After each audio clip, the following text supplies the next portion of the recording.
Hello, and welcome to another edition of NIU Weekly. Terry Bonadonna here, happy to be with you once again. It's always a fun week to talk Husky sports. A little bit more melancholy this week, not just because it's been raining all week, but a tough loss for the football team against Buffalo on Saturday. Dropped them out of the top 25 poll.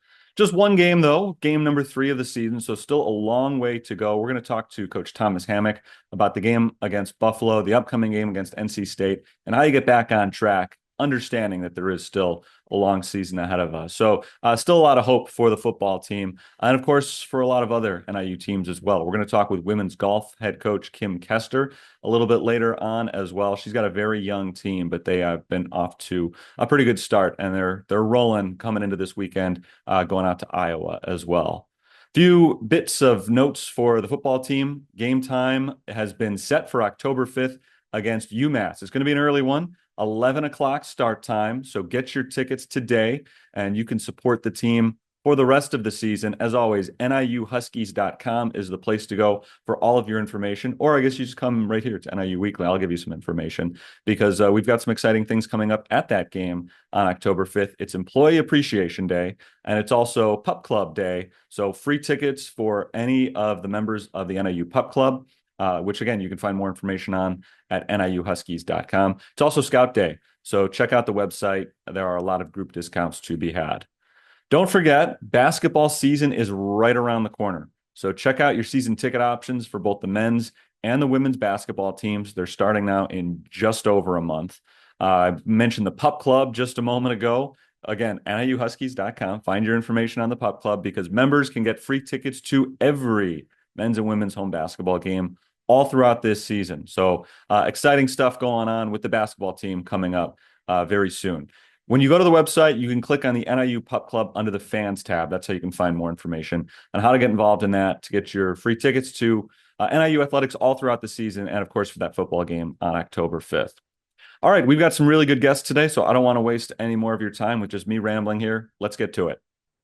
We're joined now, as every week on NIU Weekly, by the head coach of the Huskies football team, Thomas Hammock. Coach, how you doing this week? I'm doing good. How you doing? Good to see you again. Let's break down this Buffalo game from last week. Obviously, a disappointing result, but you've had a chance now after a few days to look at some of the film, to see what actually happened on the field. What stood out to you in going over that one? Well, I think the one thing that stood out is we didn't make enough plays to win the game. We had guys in position, and we have to find ways to finish those type of plays to create the separation in a game like that.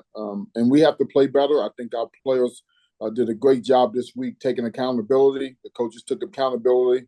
I took accountability, and we all got to work together to make sure that we can have a different outcome. Despite the result on Saturday, statistically, you outplayed Buffalo in a lot of ways. The defense in particular was really impressive, holding the Bulls under 200 yards of total offense. What has impressed you about the way that they've played? No, I think you got a lot of guys rallying, making a difference. It was nice to see Nabe Sanders with 3 sacks. He was really a game changer for us in that aspect.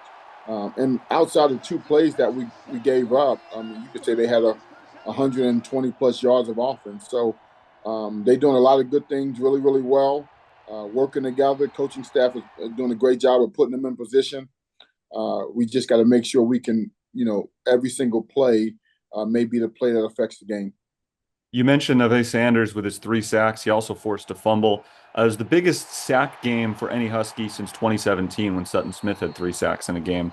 He's had an interesting role on the defense. He is the pass rusher on the team. What do you see his role being going forward, and what did you think he did that was so effective on Saturday?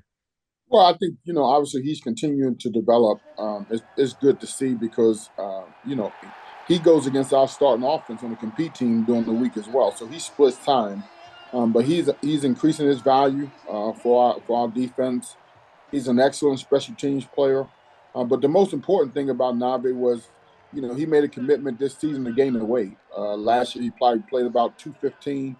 He's up to 230, which gives you a chance to make those type of plays in game and not get pushed around. So we got another young man in the program that's very similar to him, and Jay Sean Thomas.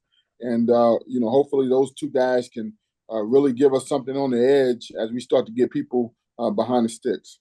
Yeah, you talk about some of the depth that you have on the defensive line. You've really got a lot of depth in the secondary as well. You've been able to rotate a few different linebackers. This defense has played a lot of different guys this year, and you just don't seem to lose any effectiveness when you are subbing guys in and out. How important do you think it is for the team that you've had that kind of depth on defense? No, I mean, guys are fighting for competitive snaps. They compete each and every single day, which, if they're doing the things they need to do in the practice field, is our job as coaches to find ways to get them out there and let them make plays. And they understand that, to get more plays, you got to make plays. And they're doing a great job, all the way around, all positions, D line, linebackers, secondary, of being very, very competitive and making a difference on our defense. And it also allows us to keep them fresh. We've had very minimal issues from a health standpoint, and I think a lot of that has to do with our ability to rotate guys in and out. Let's switch over to the offensive side a little bit because you've been showing off some of the depth on the offense as well, specifically at the receiver position. You had 9 different players catch passes on Saturday, and we've kind of seen that throughout the year so far. We really haven't even seen Kenji Lewis yet, who's been out with an injury, who's another guy who's going to be big in that receivers room. Couple of guys who stood out on Saturday. Andrew McElroy made a few big plays. Cam Thompson was a go-to guy for Ethan Hampton on Saturday as well. What have you seen from some of those guys in the receivers room? Well, I think they starting to play to a level that gives you a chance to win. We got some other guys that can play as well. A young guy like George Demopoulos or John Gore or Keyshawn Pipkin. You'll see those guys this week be heavily involved in the game plan. And so we feel like we probably have 6 or 7 guys that we can go win with. But we have to be able to connect down the field. I think that's going to allow us to be different on offense. And we had a couple opportunities on Saturday. We didn't connect. But we got to keep taking those shots downfield because that opens up everything else for our offense. We've talked about a lot of the positives that we saw on Saturday, but obviously Buffalo did come away with the win. One of the ways they were able to do that was by slowing down what has been your bread and butter offensively, which is the running game. And they certainly didn't shut down the running game. You had over 150 yards rushing the football, but it was more short gains, a lot of 3 and 4 yard runs for Ontario Brown. We didn't really see the home run hitting kind of runs that we're accustomed to seeing from NIU. What do you think they did effectively, and how do you combat other teams from doing that going forward? Well, first of all, we had way too many negative yardage plays. I think they had 10 tackles for loss, which is a lot. Or that means we're playing behind the stick. So I thought they did a great job playing downhill. We have to do a better job up front working on combinations.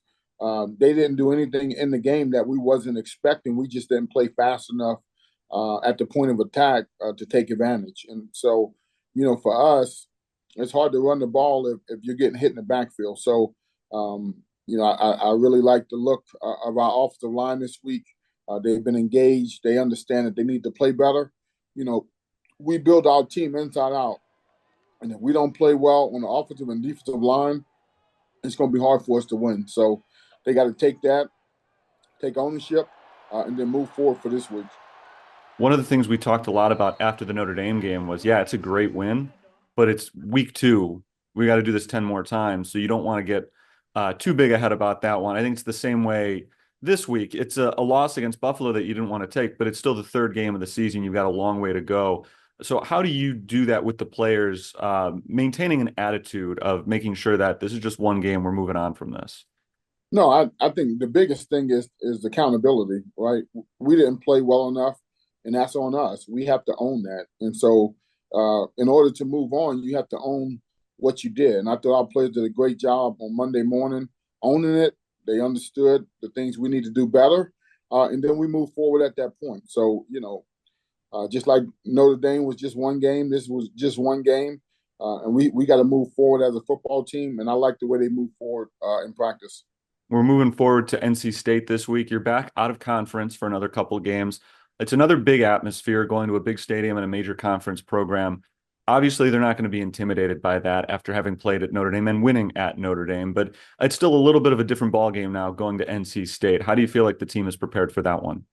No, I think they'll be energized. I think they'll be juiced up to go out there and compete to the best of their abilities. And as a coach, that's all you can ask for.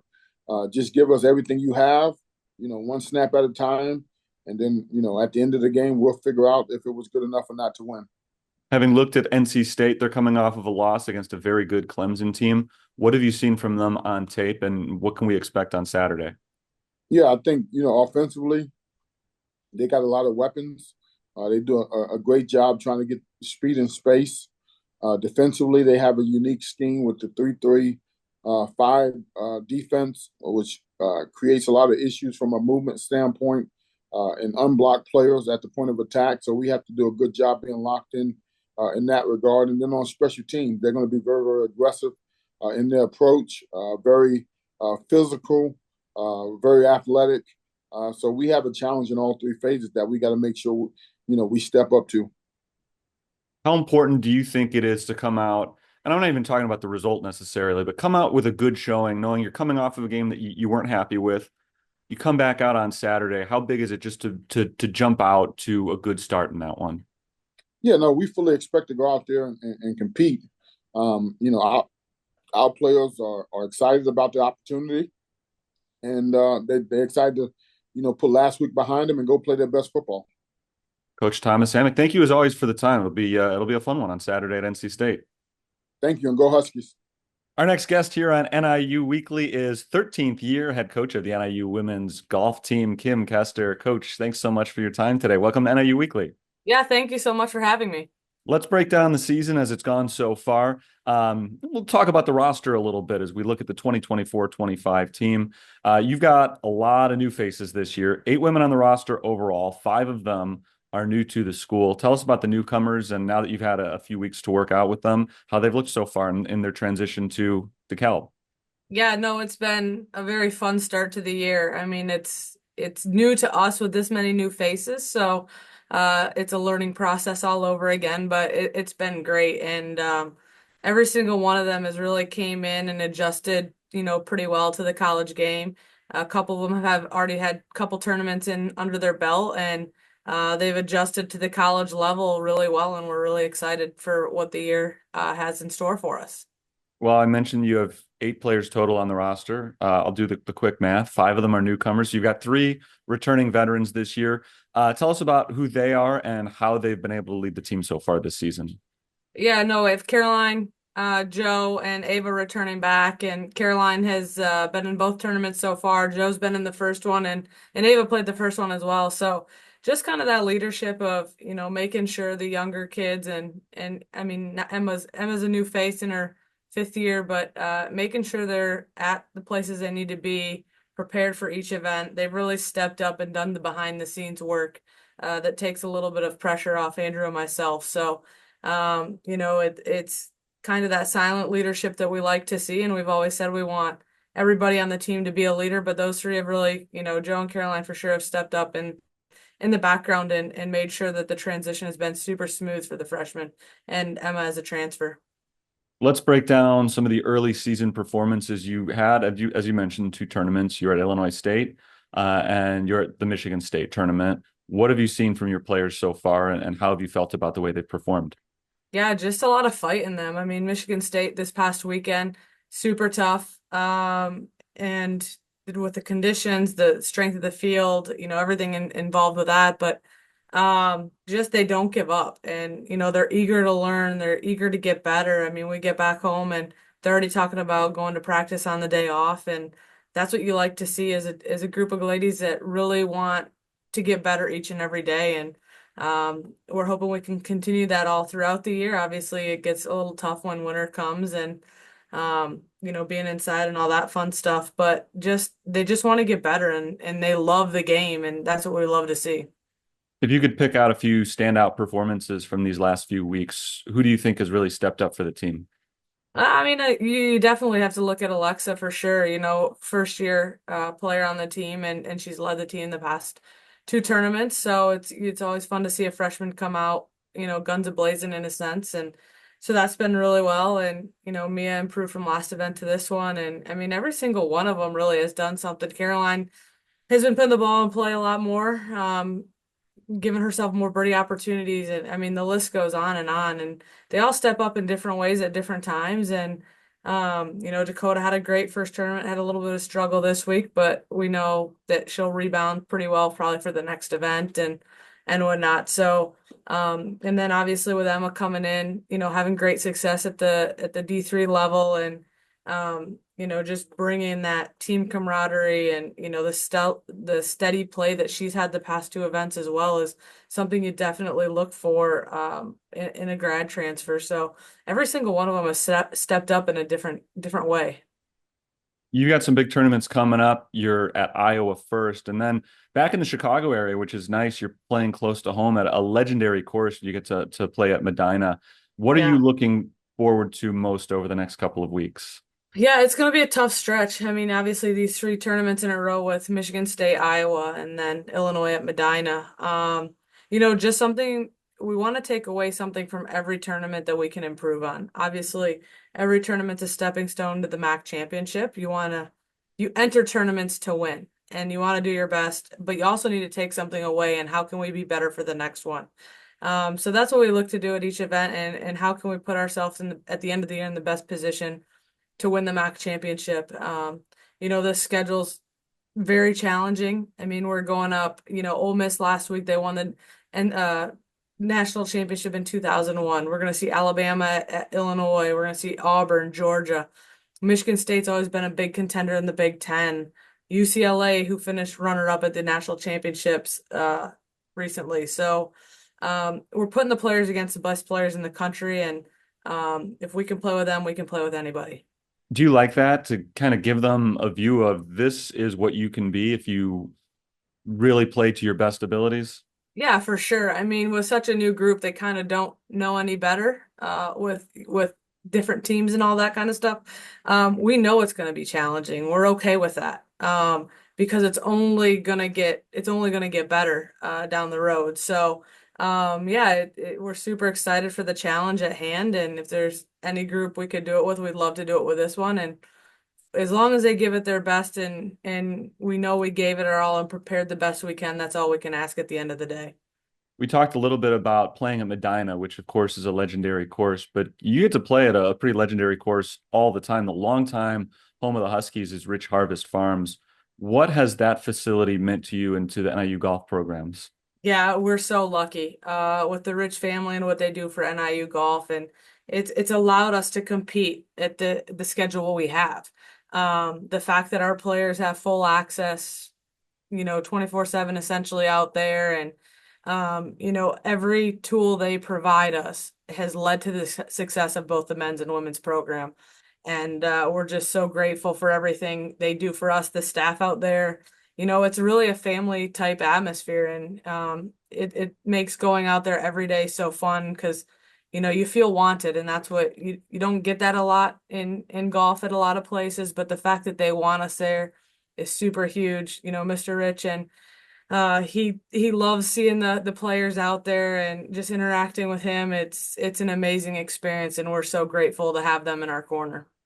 That's Coach Kim Kester, the head coach of the women's golf program here at NIU. Coach, thanks so much for your time and for joining us here on NIU Weekly. Yeah, thanks so much for having me, and go Huskies. Well, it's almost time to close up this week's edition of NIU Weekly. But before we do that, we've got to take a look at the upcoming schedule for all of the NIU teams. And it's a really good week if you're a fan of ESPN Plus, because not a lot of teams playing at home this week, but you will get a chance to watch a lot of them on the road. Everybody is in action: soccer, volleyball, golf, football, of course, we've talked about already today. Schedule for this week does start at home. Thursday night, women's soccer takes on Central Michigan. That's an afternoon game, and it is here at NIU. And then we look ahead to Friday. The volleyball team is in action at Toledo in a MAC game that will be streaming on ESPN Plus. Volleyball is at Toledo again on Saturday, while football travels to NC State. That game will be on the CW, and it's a morning game for football against NC State on Saturday, 11 a.m. start time. And then men's soccer wraps up the day Saturday. That's a night contest that is at home, and that is against a local rival in a non-conference game. That's UIC at 7 o'clock.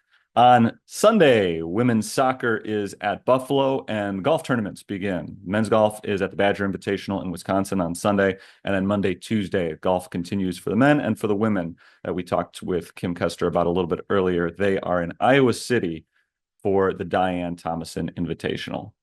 That's going to do it for this week's edition of NIU Weekly. Thanks so much for stopping by and spending some time with me and with NIU Athletics. Thanks once again to Thomas Hammock, the head football coach, and Kim Kester, women's golf head coach, for joining me this week on NIU Weekly. Thanks to our editor, as every week, Kevin Meyer, who puts the show together for us. And don't forget, as always, like these videos and subscribe to the channel if you want to get not only NIU Weekly each week, but highlights, press conferences, and a whole lot more. This Saturday morning, 11 o'clock Central Time Zone, Andy Garcia, Mark Lindo, and me will be on the call at 11 o'clock for NIU against NC State. And we will have the pregame show for you at 10:30 on 94.9 WDKB. So I hope that you join us for that, and I hope to see you again next week. More NIU Weekly coming up next time. Thanks again to all the guests. Thanks to you for watching in. Go Huskies. We'll talk soon.